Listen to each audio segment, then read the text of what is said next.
Derrière la ligne, 3, 2, 1, go! Et c'est parti pour ce match numéro 12.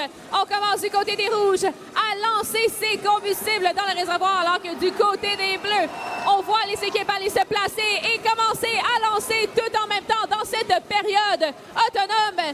Le score des deux équipes monte rapidement et l'Alliance des rouges prend le dessus avec ce grimpage de la tour.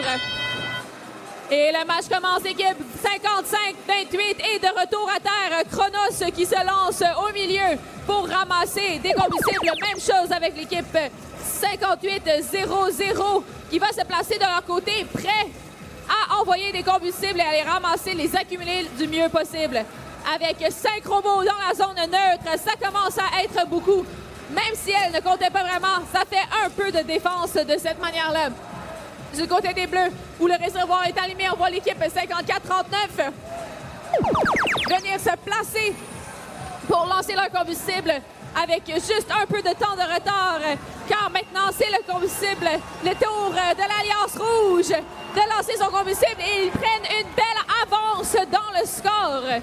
Avec 1 minute et demie au match, on voit les 3 robots bien s'y lancer. Il pleut des combustibles dans le réservoir de l'Alliance des rouges. On va voir si l'Alliance des bleus peut bien se rattraper.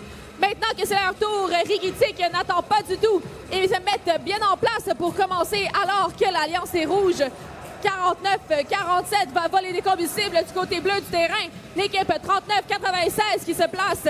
L'équipe 54-39, les capitaines qui essayent de ramasser des combustibles pour bien les lancer alors que leur partenaire y continue. La minute, la seconde même que le réservoir rouge s'est allumé. Les 3 équipes s'y sont lancées avec 250 points au tableau. Il ne reste que 40 secondes et l'Alliance des Bleus va avoir de la misère à se rattraper parce que cette Alliance rouge n'arrête pas de scorer. Ils sont impossibles à arrêter, il semble, malgré leurs efforts. On voit bien qu'il y a de la défense qui se joue maintenant. Les capitaines d'équipe de l'Alliance des Bleus qui se placent en avant du réservoir, qui vont fort et ça marche. Ils réussissent à déstabiliser une des équipes sur l'Alliance rouge alors que leur coéquipier essaye de se rattraper dans les points en lançant dans le réservoir et avec 5 secondes et plus de 300 points de score. On va attendre le score officiel de ce match. Et on a le score qui va s'afficher au tableau ici. On va voir d'ici quelques secondes.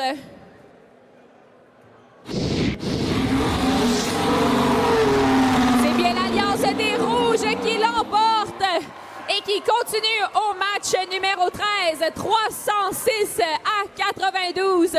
Bravo à l'Alliance numéro 2 qui a emporté le match. Malheureusement, c'était le